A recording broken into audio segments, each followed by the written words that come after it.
Hello everyone, welcome to SUA Education. Myself Tejashwini and today we are going to study MCQ on a very important topic that is meat and fish processing. हम लोग इस topic पे already 2 lecture cover कर चुके हैं. अगर आप लोगों ने वो दोनों लेक्चर नहीं देखे हैं तो आप SUA एजुकेशन के ऑफिशियल चैनल पे जाके उन्हें देख सकते हैं. सो आज का लेक्चर स्टार्ट करते हैं.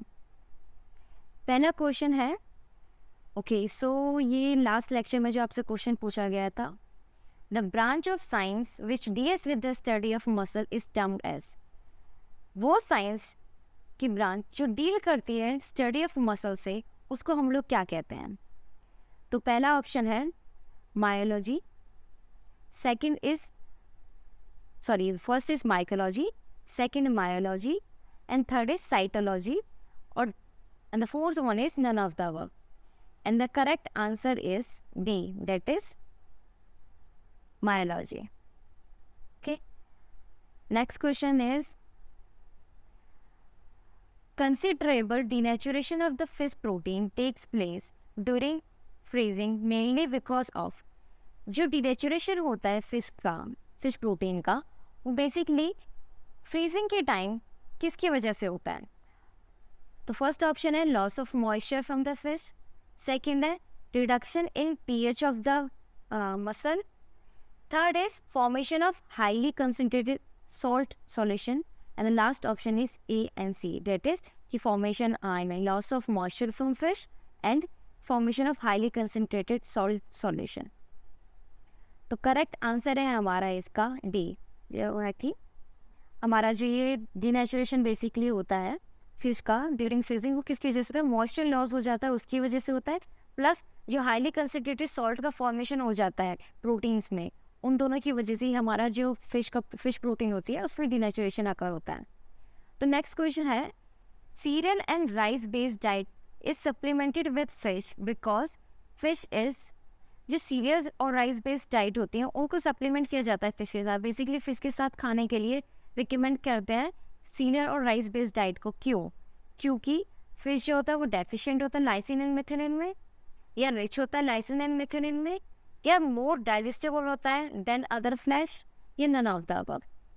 तो इसका करेक्ट आंसर है बी, दैट इज जो हमारा फिश होता है वो रिच होता है लाइसिन एंड मेथिओनिन में. अब ये जो लाइसिन और मेथिओनिन है ये क्या होते हैं? ये हमारे इसेंशियल अमीनो एसिड्स होते हैं. अमीनो एसिड्स मिलके हमारे बिल्डिंग ब्लॉक ऑफ क्या होते हैं? प्रोटीन होता है. तो इन शॉर्ट भी कह सकते हैं कि हमारा जो फिश है वो प्रोटीन का गुड सोर्स है, प्लस जो राइस एंड डाइट है, राइस एंड सीरियल्स है, ये हमारा कार्ब्स के गुड सोर्स है. तो ये दोनों जब हम लोग सप्लीमेंट करते हैं तो ये बहुत अच्छा सोर्स बन जाता है फॉर हेल्दी डाइट. इसे रिकमेंड किया जाता है कि cereals and rice based diet को सप्लीमेंट किया जाए विद फिश. नेक्स्ट क्वेश्चन है, excessive coagulation of contractile protein resulting. Excessive अगर कोगुलेशन होता है कॉन्ट्रैक्टाइल प्रोटीन का तो उसमें उससे इस प्रोटीन पे क्या फर्क आता है? कोगुलेशन क्या होता है? Basically we can say thickness type क्या आ जाती है कि फॉर्मेशन जो होता है स्ट्रक्चर चेंज हो जाता है, ये लिक्विड से सॉलिड फॉर्म में आने लगता है और वी कैन से थिक की फॉर्मेशन होने लगती है. ठीक है. और कॉन्ट्रैक्टाइल प्रोटीन्स क्या होती हैं? वो प्रोटीन्स जो लाइक हार्ट हो गया एंड स्केलेटन मसल्स हो गए, इन सब में ना जो स्लाइडिंग में हेल्प करता है वो टाइप के प्रोटीन, कॉन्ट्रैक्टाइल से मूवमेंट में हेल्प करता है, स्लाइडिंग में हेल्प करता है मसल्स को, उन प्रोटीन्स को हम बोलते हैं कॉन्ट्रैक्टाइल प्रोटीन्स. अब जो एक्सेसिव कोगुलेशन हो जाता है इन कॉन्ट्रैक्टाइल मसल्स का तो क्या होता है? A, tenderization of meat, B, increase roughness of meat, C, coagulation of contractile is not related to meat का texture, या none of the above. तो करेक्ट आंसर है हमारा टेंडाइजेशन ऑफ मीट. जब कोगुलेशन होगा तो लिक्विड से सॉलिड फॉर्मेशन होने लगता है, थिक ही फॉर्मेशन हो जाएगा. अब जब थिक फॉर्मेशन हो जाती है तो मॉइस्चर लॉस हो जाता है. थिक की वजह से क्या होगा? हमारा थोड़ा इसमें रफनेस आएगी, और जो रफनेस आती है, ठीक है, इससे हमारा टेंडाइजेशन हो जाता है. सो coagulation, excessive coagulation of contractile protein results in the tendinization of meat. Next question है, among the following which is the most common dressing style of pork? जो ड्रेसिंग स्टाइल्स होते हैं पोक के, मतलब जो इनके पैकिंग में हेल्प करता है, पैकिंग के लिए जो भी पोक के पैकिंग के लिए यूज़ किया जाता है वो मोस्ट कॉमनली कौन सा यूज़ है? सिपर स्टाइल होता है, पैकर स्टाइल होता है, फार्मर स्टाइल होता है, या नन ऑफ द अबव होता है? तो इसमें करेक्ट आंसर है हमारा packer style. Packer style is the most common one जो ड्रेसिंग ऑफ पोक के लिए यूज़ किया जाता है। नेक्स्ट क्वेश्चन है the pigment in the muscle which act as a carrier of oxygen in the blood it. जो कौन सा पिगमेंट है मसल में जो कैरियर ऑफ ऑक्सीजन की तरह यूज़ किया जाता है? तो पहला है हीमोग्लोबिन, दूसरा myoglobin, third option is met myoglobin, and the fourth is met haemoglobin, and the correct answer is it is haemoglobin. Haemoglobin क्या होता है? कैरियर ऑफ ऑक्सीजन की तरह काम किया जाता है। मायोग्लोबिन क्या होता है? ऑक्सीजन स्टोरेज का काम करता है, ऑक्सीजन स्टोरेज का काम करता है। मायोग्लोबिन क्या होता है? जब मायोग्लोबिन का ऑक्सीडाइजेशन हो जाता है तो उसको बोलते हैं met myoglobin. Same way hemoglobin का ऑक्सीडाइज फॉर्म को बोलते हैं हम मेट हीमोग्लोबिन। नेक्स्ट क्वेश्चन है the main function of binder used in sausages is. Binders हम लोग जो यूज़ करते हैं सॉसेसेस में उसका मेन फंक्शन क्या होता है? First, to bind the meat fibres in sausages together, B, absorb the meat juice and prevent shrinkage, C, both A and B, and the last option is none of the above.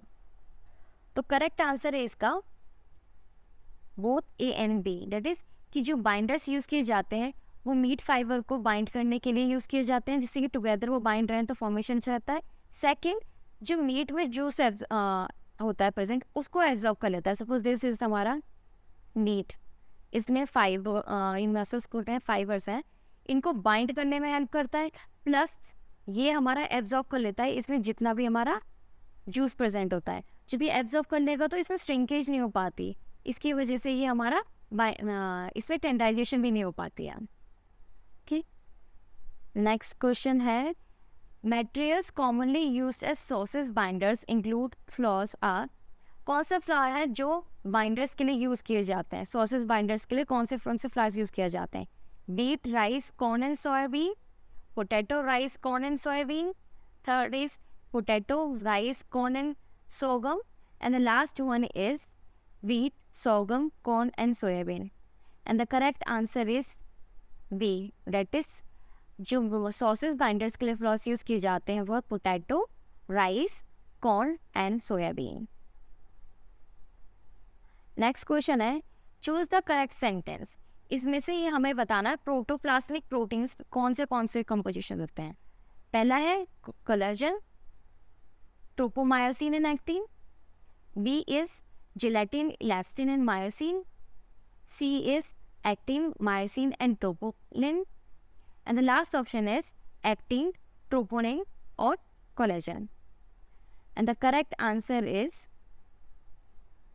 C, that is protoplasmic proteins किससे बन के बनते हैं? Actin, myosin and troponin. Next question है which of the following agent is responsible for the color production by reducing met myoglobin to myoglobin in meat curing। ऐसा कौन सा agent है जो मेट मायोग्लोबिन को रिडक्शन करके, यहाँ पे रिड्यूसिंग हो रहा है, रिडक्शन हो रहा है, रिड्यूसिंग करके मायोग्लोबिन में कन्वर्ट कर देता है। एंड जब ये मायोग्लोबिन बन जाता है तो इसमें एक कलर फॉर्मेशन होती है या फिर we can say colour production होती है। तो वो कौन सा एजेंट है जो हमारा मतलब रिड्यूसिंग एजेंट की तरह काम करता है, मेट मायोग्लोबिन को मायोग्लोबिन में कन्वर्ट कर देता है एंड उसके साथ जो कलर फॉर्मेशन होती है। तो कौन सा सॉल्ट हमारा यूज़ होता है?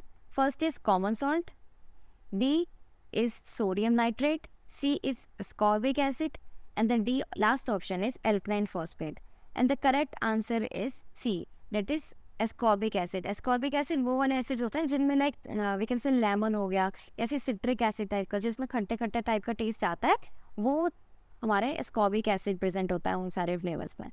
सो ascorbic acid हमारा रिड्यूसिंग एजेंट की तरह काम करता है जो मेट मायोग्लोबिन को मायोग्लोबिन में कन्वर्ट करता है और जब ये मायोग्लोबिन में कन्वर्ट हो जाता है, जब ऑक्सीडाइज फॉर्म में इस पे साइड जाता है, रिडक्शन हो जाता है, तो एक कलर फॉर्मेशन होती है. So this is act as a reducing agent.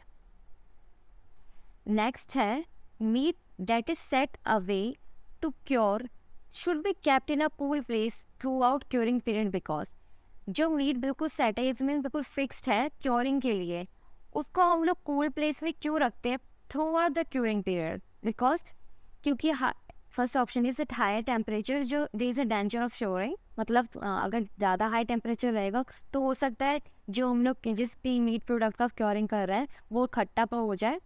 Second, at colder temperature curing is do not penetrate the meat rapidly. जब अगर ज़्यादा कोल्ड टेम्परेचर होगा तो हो सकता है जो क्योरिंग एजेंट है वो पेनिट्रेट ना हो सके मीट में और क्योरिंग अच्छे से ना हो. सी है बोथ ए एंड बी, क्या ये दोनों का वो option? Last option is none of the above and the correct answer is C, that is both A and B. हम लोग क्यों इसको कोल्ड प्लेस में इसलिए रखते हैं क्योंकि ज़्यादा हाई टेम्परेचर पर रखेंगे तो वो खट्टा हो सकता है और ज़्यादा कोल्ड टेम्परेचर पर रखेंगे तो हो सकता है क्योरिंग एजेंट पेनिट्रेट ना कर पाए. इसलिए इसको नॉर्मल टेम्परेचर पर रखा जाता है, कूल प्लेस पर रखा जाता है, ना ज़्यादा गर्म ना ज़्यादा ठंडा हो, जिससे कि पूरे जितना भी टाइम में क्योरिंग हो चल रहा है वो नॉर्मल टेम्परेचर पर ही चले. ओके, सो नेक्स्ट क्वेश्चन है कि which of the following statement is true. इन चारों स्टेटमेंट्स में से कौन सा ट्रू स्टेटमेंट है? पहला है the smaller the muscle bundle, the finer the texture and more sniffer the meat. जितना ज़्यादा स्मॉलर बंडल होंगे, मसल बंडल सबसे जितने छोटे होंगे, इतना ही टेक्सचर अच्छा आएगा और इतना ही स्टीफर हमारा मीट होगा. नेक्स्ट है जितना ज़्यादा स्मॉलर बंडल होंगी, फाइनल टेक्सचर होगा और जब more tender the meat, tenderness होगी मीट में. C is meat tenderness is not affected by the size of the muscle and the last question is none of the above. तो इन सब में से जो करेक्ट आंसर है वो है सी, कि जो मीट की टेंडरनेस होती है वो मसल बंडल पे नहीं इफेक्ट करती है. साइज कितना है मसल बंडल का उससे कोई इफेक्ट नहीं पड़ता है मीट के टेंडरनेस पे. ओके, नेक्स्ट है which of the following statement is correct. इन सब में से कौन सा स्टेटमेंट करेक्ट है? पहला है fat contributes more to tenderness than the flavour of the meat. जो फैट होते हैं वो ज़्यादा कंट्रीब्यूट करते हैं टेंडरनेस के लिए फ्लेवर से ज़्यादा, या फिर ज़्यादा फ्लेवर को कंट्रीब्यूट करते हैं, टेंडरनेस कम करते हैं. नेक्स्ट इसकी फैट का कोई रिलेशन नहीं होता, कंसर्न नहीं होता फ्लेवर और टेंडरनेस से, या फिर कोई ऑप्शन जो अब तीनों ऑप्शन दिए हैं वो तीनों ही गलत हैं. And the correct answer is B, that is जो हमारा फैट है वो फ्लेवर को ज़्यादा कंट्रीब्यूट करता है देन द टेंडरनेस. टेंडरनेस करता है but limit, it is small amount, flavour ज़्यादा कंट्रीब्यूट करता है. नेक्स्ट क्वेश्चन है करेक्ट सेंटेंस बताना, मतलब स्ट्रक्चर प्रोटीन के लिए हमारे इनमें से कौन सी प्रोटीन्स यूज़ की जाती हैं. तो पहला ऑप्शन है collagen, elastin and gelatin. Second is gelatin, elastin and myosin. Third is actin, myosin and troponin. And D is actin, troponin and collagen. I'm sorry, collagen. It's collagen. And the correct answer is A, that is collagen, elastin and gelatin. collagen मैं आपको पहले बता चुकी, ये present होता है skin, ligaments, ठीक है, बोन्स, इन सब में प्रेजेंट होता है. एंड जो हमारा ये इलास्टिन होता है ये भी अबंडेंट अमाउंट में प्रेजेंट है, मतलब ये बहुत जो दोनों प्रोटीन है ये हमारी बॉडी में अबंडेंट अमाउंट में प्रेजेंट होती है. ये हमारा जो होता है ये टेंसाइल स्ट्रेंथ के लिए यूज़ किया जाता है और ये इलास्टिसिटी के लिए यूज़ किया जाता है. Gelatin is the degraded form of collagen.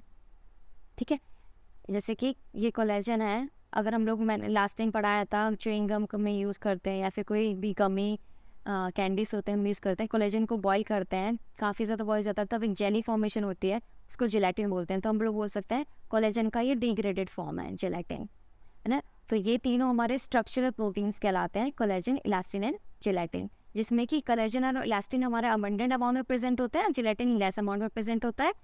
Collagen हमारे टेंसाइल स्ट्रेंथ के लिए यूज़ किया जाता है और इलास्टिन हमारा इलास्टिसिटी प्रोवाइड कराता है और gelatin is the degraded form of the collagen.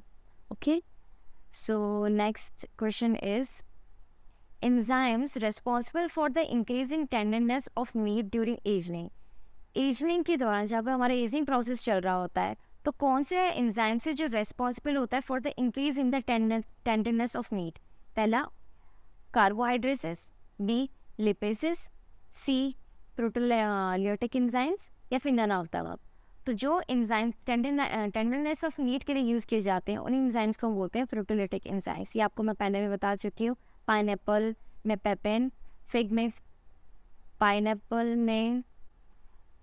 में ब्रोमेलिन, देन हमारा पपाया में पैफिन एंड फिग में फिसिंग. ये तीनों हमारे प्रोटीलियोटिक एंजाइम्स हैं जो मीट टेंडरनेस के लिए यूज़ किए जाते हैं. ओके, नेक्स्ट क्वेश्चन है हमारा. Okay, so next question is a formation of permanent links between actin and myosin in muscle after death of animal is the result of. किसी भी एनिमल की डेथ के बाद एक्टिन और मायोसिन के बीच में एक परमानेंट लिंक फॉर्म हो जाती है. वो किसकी वजह से होती है? पहला decrease in the pH of muscle, B increase in the pH of muscle, C decrease in the concentration of ATP in the muscle या फिर increase in the concentration of the ATP muscle. तो हमारा जो correct answer है वो है C, that is decrease in the concentration of the ATP in muscle. ATP क्या होता है? इसे हम बोलते हैं एडिनो ट्राई फॉस्फेट. ठीक है, ये हमारा एक एनर्जी कैरियर की तरह काम करता